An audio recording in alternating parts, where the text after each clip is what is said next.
അലീനയും ഔതക്കുട്ടിച്ചാനും തമ്മിലുള്ള ആദ്യ കാഴ്ചയും അവരുടെ സംഭാഷണവുമാണ് ഇന്നത്തെ എപ്പിസോഡിൽ. ഔതക്കുട്ടിച്ചായൻ അങ്ങനെ സ്റ്റാൻലിയുടെ വീട്ടിലോട്ട് വരികയാണ്. വന്നാട്ടെ വന്നാട്ടെ, കേണൽ സാബ് ഇപ്പോൾ പറഞ്ഞതേ ഉള്ളൂ അപ്പച്ചൻ വരേണ്ട സമയം കഴിഞ്ഞല്ലോ എന്ന് ആൻ്റപ്പൻ ഔതക്കുട്ടിച്ചായനെ വീട്ടിനുള്ളിലേക്ക് ആനയിച്ചു കൊണ്ടുപോയി. സ്റ്റാൻലി മുറിയിലെത്തിയപ്പോൾ ടീപ്പോയിന്മേൽ കുപ്പികൾ, ഗ്ലാസുകൾ, സോഡ, സെറ്റിയിൽ നായ്ക്കളോടൊപ്പം സ്റ്റാൻലി ജോസഫും. നീ രാവിലെ തുടങ്ങിയോ? ഔതക്കുട്ടിച്ചായൻ ഇടുക്കി കൈക്കുത്തിരുന്നത് ലേശം അമ്പരപ്പോട് ചോദിച്ചു. അപ്പച്ചൻ്റെ വരവ് പ്രമാണിച്ച് ഞാൻ എല്ലാം ഒന്ന് ഒരുക്കി വെച്ചെന്നേയുള്ളൂ. എനിക്കിതിൻ്റെ സൽക്കാരമൊന്നും വേണ്ട, ഉടനെ തിരിച്ചു പോകേണ്ടതാ. ഉച്ച കഴിഞ്ഞ് പുനരൂർ ചെന്നിട്ട് വേറെ പരിപാടിയുണ്ട്. വേണ്ടെങ്കിൽ വേണ്ട, ഇവിടെ വന്നിരിക്കേ. കുട്ടിച്ചായ നീരസം ഭാവിച്ച് സ്റ്റാൻലിക്കെതിരെയുള്ള കസേരയിൽ വന്നിരുന്നു. സ്റ്റാൻലി കുപ്പിയെടുത്ത് 2 ഗ്ലാസുകളിലേക്ക് മദ്യം പകർന്നു. എനിക്ക് വേണ്ടെന്ന് ഞാൻ പറഞ്ഞില്ലേ? ഒരു സ്മോൾ. ഇതിവിടെ കിട്ടുന്ന സാധനമല്ല, എൻ്റെ ഒരു ഫ്രണ്ട് ഫിലിപ്പൈൻസിൽ നിന്ന് കൊണ്ടുവന്നതാ. വേണ്ടെന്ന് പറഞ്ഞാൽ നിനക്ക് മനസ്സിലാകത്തില്ലേ? എനിക്ക് അവളെ ഒന്ന് കാണാം. നീ അവളെ ഇങ്ങ് വിളിച്ചേ. ഓ, അങ്ങനെ വിളിച്ചാലൊന്നും അവൾ വരില്ല അപ്പച്ച. മദ്യപാനം, പുകവലി നടക്കുന്ന മുറിയിലേക്ക് അവൾ കാലെടുത്ത് വയ്ക്കില്ല. ഓഹോ, അത്രയ്ക്ക് അഹങ്കാരിയാണോ അവൾ? ഔതക്കുട്ടിച്ചായൻ ചോദിച്ചു. ഓ, ആരും വിചാരിക്കുന്ന പോലെയൊന്നുമില്ല ലാലിച്ച. ഇതിപ്പോൾ അവൾ ആരാണെന്നോ എന്താണെന്നോ ആരും അറിഞ്ഞിട്ടില്ലല്ലോ. നീ അവളെ എൻ്റെ കൂടെ പുല്ലൂർക്ക് വിട്ടേക്ക്. അവിടെ ആകുമ്പോൾ ചോദിക്കുന്നവരോട് നമുക്ക് എന്തെങ്കിലും ഒരു ബന്ധം പറയാം. ചിന്നമ്മയുടെ അനുജത്തിയുടെ മോളുടെ മോളാണെന്നോ എൻ്റെ ഇളയ പെങ്ങളുടെ കൊച്ചുമോളാണെന്നോ, എന്നിട്ട് പതുക്കെ അവിടെ നിന്ന് നാട് കടത്താം. അപ്പോൾ സ്റ്റാൻലിക്കൊരു സംശയം. അങ്ങനെ നാട് കടത്താനായിരുന്നെങ്കിൽ അവളെ ഇങ്ങോട്ട് വിളിച്ചു വരുത്തേണ്ട കാര്യമുണ്ടായിരുന്നോ? എടാ ലാലിച്ച, അങ്ങനെ നാട് കടത്താൻ ഉദ്ദേശിച്ചത് എവിടെയെങ്കിലും കൊണ്ടുപോയി തള്ളുക എന്നല്ല. നിൻ്റെ മോളല്ലേ, ഉപേക്ഷിക്കാൻ പറ്റുമോ? ഇല്ല. എവിടെന്നെങ്കിലും ഒരു നല്ല ചെറുക്കനെ കണ്ടുപിടിച്ച് കല്യാണം ആലോചിച്ച് കെട്ടിക്കാം. ബോംബെന്നോ ഡൽഹിന്നോ ഉദ്യോഗമുള്ള ഏതെങ്കിലും അവനെ കൊണ്ട് കെട്ടിക്കാം. അവൾ നല്ല നിലയിൽ ജീവിച്ചാൽ പോരെ. എന്തായാലും ഇവിടെ നിർത്തേണ്ട ലാലിച്ച, അത് അപകടമാണ്. അപ്പച്ചന് ഒരെണ്ണം കൂടി ഒഴിക്കട്ടെ. ഇപ്പോൾ വേണ്ട, ഇനി അവളെ ഒന്ന് കണ്ടിട്ട് മതി എന്ന് പറയുകയാണ്. അപ്പച്ചൻ വാ. സ്റ്റാൻലി ഔതക്കുട്ടിച്ചായനെ വിളിച്ചുകൊണ്ട് അലീനയുടെ മുറിയിലേക്ക് ചെന്നു. ചാരിയിരുന്ന വാതിൽ തട്ടിയിട്ട് വിളിച്ചിട്ട് അനക്കമൊന്നുമില്ല. സ്റ്റാൻലി വാതിൽ തുറന്ന് അകത്തേക്ക്. ആരെയും കണ്ടില്ല. ആൻ്റപ്പാ, സ്റ്റാൻലി ഉറക്കെ വിളിച്ചു. എവിടെ നിന്നോ അയാൾ ഓടിയെത്തി. അലീന എവിടെ? കിച്ചണിലുണ്ട് സാബ്. ഓ, ഇവിടെ വരാൻ പറ. ആൻ്റപ്പൻ തിരിച്ചുപോയി. അപ്പച്ചൻ കയറി വാ. സ്റ്റാൻലി ഔതക്കുട്ടിച്ചായനെ മുറിയിലേക്ക് കയറ്റി. ഓ, ഞാൻ ഇന്നാൾ വന്നപ്പോൾ കണ്ട മുറിയൊന്നുമില്ലല്ലോ അലിച്ച. ഇതൊക്കെ നീ പുതുക്കി പണിതോ? ഔതക്കുട്ടിച്ചായൻ അത്ഭുതത്തോടെ ചോദിച്ചു. ആ, ഞാൻ കുറച്ച് മാറ്റങ്ങളൊക്കെ വരുത്തി. അവൾക്കൊന്നിലും ഒരു കുറവ് തോന്നരുതല്ലോ. കൊട്ടാരമുറ്റം എന്നല്ലേ അപ്പച്ചൻ നമ്മുടെ വീട്ടുപേര്. അതും ഒട്ടും മോശമാക്കണ്ട എന്ന് കരുതി. അപ്പോഴിതാ പപ്പ എന്നെ വിളിച്ചോ എന്ന ചോദ്യം കേട്ട് ഔതക്കുട്ടിച്ചായനും സ്റ്റാൻലിയും തിരിഞ്ഞു നോക്കി. ഔതക്കുട്ടിച്ചായൻ വാക്കിംഗ് സ്റ്റിക്ക് നിലത്തൂന്നിയിട്ടാണ് നിൽക്കുന്നത്. വാതിൽക്കൽ ഒരു പെൺകുട്ടി ചെറിയ കിതപ്പോടെ വന്നു നിൽക്കുന്നു. ഔതക്കുട്ടിച്ചായൻ ഒരു നിമിഷം സ്തംഭിച്ചു നിന്നു. വീണ്ടും വീണ്ടും അവളെ തന്നെ നോക്കി. അയാളുടെ മനസ്സ് പിടിവിട്ട് 55 വർഷം പിന്നിലേക്ക് പറന്നുപോയി. ചിന്നമ്മയുടെ തൽസ്വരൂപമാണ് വാതിൽക്കൽ കാണുന്നത്. അന്ന് ചട്ടയും കച്ചുമുറിയുമായിരുന്നു ചിന്നമ്മയുടെ കല്യാണവേഷം. ഇവൾ സാരി അണിഞ്ഞു പോലിക്കുന്നു. മരിച്ചുപോയവളെ വീണ്ടും ജീവനോടെ കണ്ടതുപോലെ ഔതക്കുട്ടിച്ചായൻ്റെ ദേഹം കുളിരുകോരി. ഇങ്ങോട്ട് വരൂ, സ്റ്റാൻലി അവളോട് പറഞ്ഞു.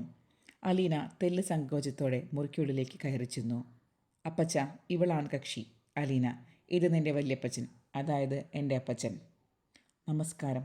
അലീന വൃദ്ധൻ്റെ നേർക്ക് കൈകൂപ്പി. ഔതക്കുട്ടിച്ചായൻ അപ്പോഴും ആദ്യത്തെ ഷോക്കിൽ നിന്ന് വിമുക്തനാവാതെ ധരിച്ചു നിൽക്കുകയായിരുന്നു. തലനരച്ച ഒരു വൃദ്ധൻ തന്നെ ഇമയനക്കാതെ നോക്കി നിൽക്കുന്നത് കണ്ട് അലീനയ്ക്ക് അല്പം ജാള്യം തോന്നി. അവൾ ഒന്ന് മുരടനക്കി. എന്നിട്ട് പതിഞ്ഞ സ്വരത്തിൽ ചോദിച്ചു, വല്യപ്പച്ചൻ്റെ പേരെന്താ? പേര്? ഔതക്കുട്ടിച്ചായൻ ഒരു മോഹനിദ്രയിൽ നിന്ന് ഉണർന്നിട്ടെന്നോളം കണ്ണു മിഴിച്ചു. തൻ്റെ പേരെന്താണെന്ന് പോലും ഒരു നിമിഷം അയാൾ മറന്നുപോയി. കൊട്ടാരമുറ്റത്തിൽ ഔതക്കുട്ടിച്ചായൻ എന്നാണ് പരക്കെ അറിയപ്പെടുന്നത്. സ്റ്റാൻലി പരിചയപ്പെടുത്തി. അതെ, ഔതക്കുട്ടിച്ചായൻ. വൃദ്ധൻ ചെറിയൊരു ചമ്മലോടെ അലീനയോട് സമ്മതിച്ചു. നിങ്ങൾ തമ്മിൽ സംസാരിക്കും, അത് കഴിഞ്ഞിട്ട് ഞാൻ വരാം, സ്റ്റാൻലി പറഞ്ഞു. അയാൾ മുറി വിട്ട് പോവുകയും ചെയ്തു. അലീന കൗതുകത്തോടെ ഔതക്കുട്ടിച്ചായനെ നോക്കി. അയാൾക്കാണെങ്കിൽ അവളോട് എന്ത് പറയണമെന്ന് ഒരു പിടിയും കിട്ടിയില്ല. അതുകൊണ്ട് ഇങ്ങനെ ചോദിച്ചു, പിന്നെ എന്തൊക്കെയുണ്ട് വിശേഷങ്ങൾ? ബാഗും പെട്ടിയൊക്കെ അടുക്കി തയ്യാറായിട്ട് നിൽക്കുകയാണ് ഞാൻ വല്യപ്പച്ച, അലീന ചെറുപുഞ്ചിരിയോടെ പറഞ്ഞു. എന്തിന് പോകാൻ? എങ്ങോട്ട് പോകാൻ? അതറിയില്ല. ആൻ്റപ്പൻ ചേട്ടൻ എന്നോട് വന്ന് പറഞ്ഞു ഒരുങ്ങിയിരുന്നോളാൻ. പപ്പയുടെ അപ്പൻ ഇങ്ങോട്ട് വരുന്നുണ്ട്. വന്നാലുടനെ എന്നെ ഇവിടെ നിന്ന് പറപ്പിക്കുമെന്ന്. ഞാനാണെങ്കിൽ എപ്പോഴേ റെഡി, ചിരിച്ചുകൊണ്ട് അലീന പറഞ്ഞു. ഓ, ഔതക്കുട്ടിച്ചായ വല്ലാതൊന്ന് ചമ്മി. ആൻ്റപ്പൻ അങ്ങനെ പറഞ്ഞോ? അവനെ ഞാനൊന്ന് കാണട്ടെ. ആൻ്റപ്പൻ ചേട്ടൻ പറഞ്ഞത് ശരിയല്ലേ വല്യപ്പച്ച? എന്നോട് ദേഷ്യത്തിലല്ലേ അപ്പച്ചൻ വന്നത് ഇവിടുന്ന് പറഞ്ഞയക്കാൻ വേണ്ടി? ഓ, ഔതക്കുട്ടിച്ചായൻ വല്ലാതെ ക്ഷീണിതനായി. കള്ളം പറയാനും ഒഴിഞ്ഞു മാറാനും ഒരു നിവൃത്തിയില്ല. അതൊക്കെ ശരിയാ, സമ്മതിച്ചു. അതിപ്പോൾ ആരായാലും അങ്ങനെയൊക്കെയല്ലേ വിചാരിക്കത്തുള്ളൂ. ഔതക്കുട്ടിച്ചായ ഗൗരവത്തിൻ്റെ മുഖം മൂടിയിട്ട് കൊടുത്ത് ശല്യം ഒഴിവാക്കണം. വല്യപ്പച്ചനെ ചിന്തകളോടെയാണ് ഔതക്കുട്ടിച്ചായ പുനലൂരിൽ നിന്നും കുളത്തൂപ്പുഴയിലേക്ക് തിരിച്ചെത്തിയത്. അലീന എന്നാൽ ഇപ്പോൾ എല്ലാം തകിടം മറിഞ്ഞിരിക്കുന്നു. അതെന്താ മോളെ, ഇത്രയ്ക്ക് മോശം സ്ഥലമാണോ? സ്വാർത്ഥ ലക്ഷ്യങ്ങൾ ഔതക്കുട്ടിച്ചായൻ ചോദിച്ചു. ഇരിക്കുമോളെ, എനിക്ക് നിന്നോട് കുറച്ച് സംസാരിക്കാനുണ്ട്. വല്യപ്പച്ചന് കുടിക്കാൻ എന്താ വേണ്ടത്? ഓ, കുടിക്കാനോ? അതൊക്കെ അവൻ തന്നെ. അലീന മുഖം ചിരിച്ച് ഒരു നോട്ടം നോക്കി. എനിക്കതിൽ സന്തോഷം. ചെറുപ്പത്തിൽ കൂട്ടുകാരുടെ താമസിക്കുന്നത് കൊണ്ട് കള്ളു കുടിച്ചില്ലെങ്കിൽ പാതിരേക്ക് വീട്ടിൽ കയറി വരുമ്പോൾ ചിന്നമ്മ നോക്കാറുള്ള അതേ നോട്ടം. അതിൽ പരിഭവമുണ്ട്, സങ്കടമുണ്ട്, സ്നേഹമുണ്ട്, ഒരല്പം ദേഷ്യവുമുണ്ട്, അപേക്ഷയുമുണ്ട്. പിന്നെയും പിന്നെയും വേർതിരിച്ചറിയാനാകാത്ത അനേകം അർത്ഥങ്ങളുണ്ട്. വൃദ്ധൻ പഴയൊരു ഓർമ്മയിൽ മന്ദഹസിച്ചുകൊണ്ട് പോയിക്കോളാം. എന്തായാലും നീ ലാലിച്ചൻ്റെ മോളല്ലേ? അല്ല പ്രതീക്ഷിച്ചത്. ലാലിച്ചനോ? അലീന അതിശയത്തോട് ചോദിച്ചു. ആ, സ്റ്റാൻലിക്ക് ചിന്നമ്മ ഇട്ട പേരാ. ചിന്നമ്മയെന്ന് വെച്ചാൽ എൻ്റെ ഭാര്യ, നിൻ്റെ വല്യമ്മച്ചി. പാവം മരിച്ചുപോയി. സ്റ്റാൻലിയെ അവൾ അങ്ങനെയാണ് വിളിച്ചിരുന്നത്. പിന്നെ പിന്നെ ഞങ്ങളും അതുതന്നെ വിളിച്ചു ശീലിച്ചു. ലാലിച്ചൻ. അലീന മൃദുവായി ആ പേര് ഉച്ചരിച്ചു. ആലിപ്പഴം പോലെ നേരത്തെ പേര്. പക്ഷേ പേരും ആളും തമ്മിൽ ഒരു പൊരുത്തവുമില്ല. റിട്ടയർഡ് കേണൽ സ്റ്റാൻലി ജോസഫ് എന്നുള്ള പേര് തന്നെയാ ചേർച്ച. അലീന പുഞ്ചിരിയോടെ പറഞ്ഞു. ഔതക്കുട്ടിച്ചായൻ ഉറക്കെ ചിരിച്ചു. ഇതൊന്നുമല്ലായിരുന്നു അവൻ്റെ സ്വഭാവം. മെരുങ്ങിയതാ. അലീനയ്ക്കത് കേട്ട് ചിരി വന്നു. നേരത്തെ മനുഷ്യനല്ലായിരുന്നേ അപ്പച്ച? ഓ, കടുവയായിരുന്നു, കടുവ. ഔതക്കുട്ടിച്ചായൻ ചിരിയോട് പറഞ്ഞു. ദോഷം പറയരുതല്ലോ മോളെ, എൻ്റെ ചെറുപ്പത്തിലെ സ്വഭാവം തന്നെയാണ് ലാലിച്ചിന് കിട്ടിയിരിക്കുന്നത്. ഓ, അതായത് ഒരു വീട്ടിൽ 2 കടുവയുണ്ടായിരുന്നല്ലേ? അലീന കുസൃതിയോട് ചോദിച്ചു. ഔതക്കുട്ടിച്ചായ നിയന്ത്രണം വിട്ട് പൊട്ടിച്ചിരിച്ചു. എന്നിട്ട് പറഞ്ഞു. അവന് എങ്ങനെയാ ഒരിക്കലും കണ്ടിട്ടില്ലാത്ത നിന്നോടൊരു ഇഷ്ടം തോന്നിയത്? അതാ എനിക്കതിശയം. പണ്ടേ ആരോടും ഒരു മമതയില്ലാത്തവനാ. ഓ, എന്നോട് അത്രയ്ക്ക് ഇഷ്ടമൊന്നുമില്ല വല്യപ്പച്ച. പിന്നെ ഈ മുറി കണ്ടപ്പോൾ എനിക്ക് മനസ്സിലായി. ഞാൻ മുൻപ് കണ്ടിട്ടുള്ളതല്ലേ ഈ മുറി. ഇത്തിരി സ്നേഹമൊക്കെ കാണുമായിരിക്കും, ഇല്ലെന്നൊന്നും പറയുന്നില്ല. അവൻ്റെ ഉള്ളിൽ കണ്ടവരാരുമില്ല മോളെ. സ്നേഹമാണെന്ന് നമ്മൾ വിചാരിക്കുമ്പോൾ ദേഷ്യമായിരിക്കും, ദേഷ്യമാണെന്ന് വിചാരിക്കുമ്പോൾ സ്നേഹമായിരിക്കും. എന്നോടെന്നേ ഉള്ളൂ അവന് ഇത്തിരി മയം. ബാക്കിയുള്ളവർക്ക് അവനോട് മിണ്ടാൻ പോലും പേടിയാ. അയ്യോ, ഞാനേതാണ്ട് അധിക പ്രസംഗമൊക്കെ പറഞ്ഞല്ലോ, എന്നിട്ടെന്നെ വഴക്ക് പറഞ്ഞില്ല. ആ, അതല്ലേ മോളെ ഞാൻ പറഞ്ഞത്, അവന് നിന്നോടെന്തോ ഒരു അലിവ് തോന്നിയിട്ടുണ്ടെന്ന്. വല്യപ്പച്ചൻ എന്നെ മോളെന്നും വിളിക്കണ്ട. പിന്നെ എനിക്ക് ഇവിടുന്ന് പോകാൻ മനസ്സ് വരില്ല. പറഞ്ഞയക്കാനായിരുന്നെങ്കിൽ ദേഷ്യപ്പെട്ട് പറഞ്ഞയക്കണം. സ്നേഹിച്ച് സങ്കടപ്പെടുത്തരുത്. ഔതക്കുട്ടിച്ചായൻ വല്ലാതായി. ഞാനല്ലല്ലോ, ലാലിച്ചനല്ലേ തീരുമാനിക്കേണ്ടത് പറഞ്ഞയക്കണോ വേണ്ടേന്ന്. അല്ല, വല്യപ്പച്ചനും തീരുമാനിച്ചുകൊണ്ടാണല്ലോ വന്നത്. അവൾ അയാളെ സൂക്ഷിച്ചു നോക്കി. ഔതക്കുട്ടിക്ക് മറുപടിയില്ലായിരുന്നു. കൊച്ചേ, നീ ഒരു കാര്യം ചെയ്യും, എന്തെങ്കിലും കുടിക്കാനെടുക്ക്. ചായയോ കാപ്പിയോ നിൻ്റെ ഇഷ്ടം പോലെ.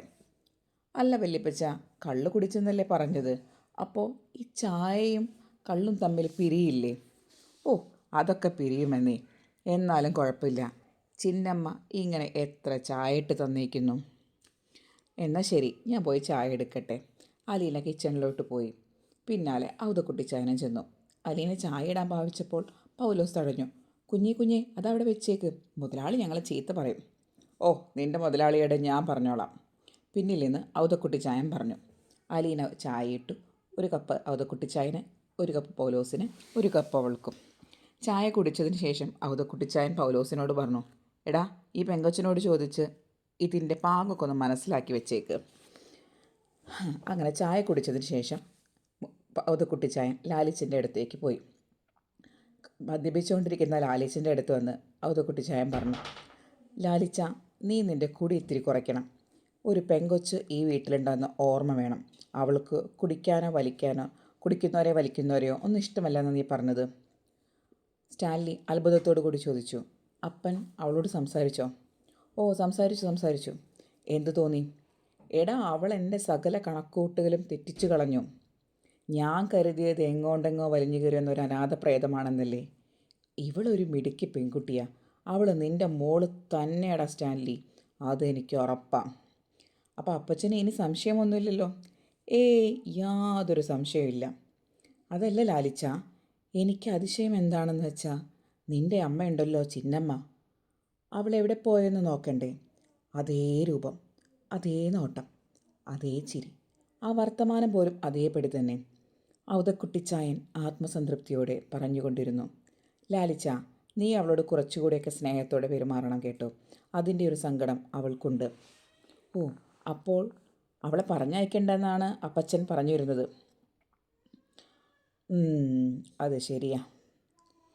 പക്ഷേ എന്തായാലും ഒന്നും കൂടി ആലോചിച്ചിട്ട് മതി, സമയമുണ്ടല്ലോ.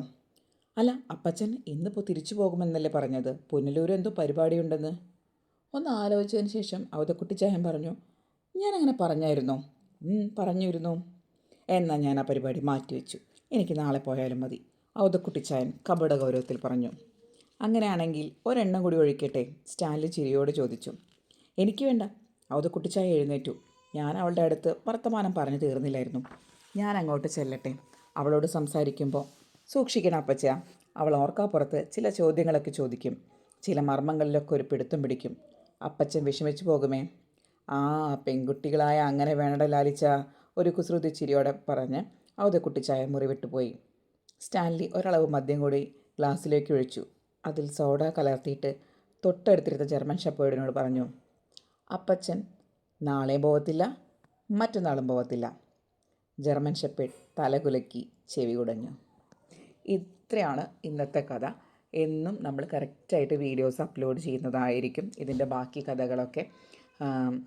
അപ്പോൾ 10 മിനിറ്റിൻ്റെ വീഡിയോ ആണ്, 20 മിനിറ്റിൻ്റെ വീഡിയോ ആണ്, കമൻറ്റ് ചെയ്യുക.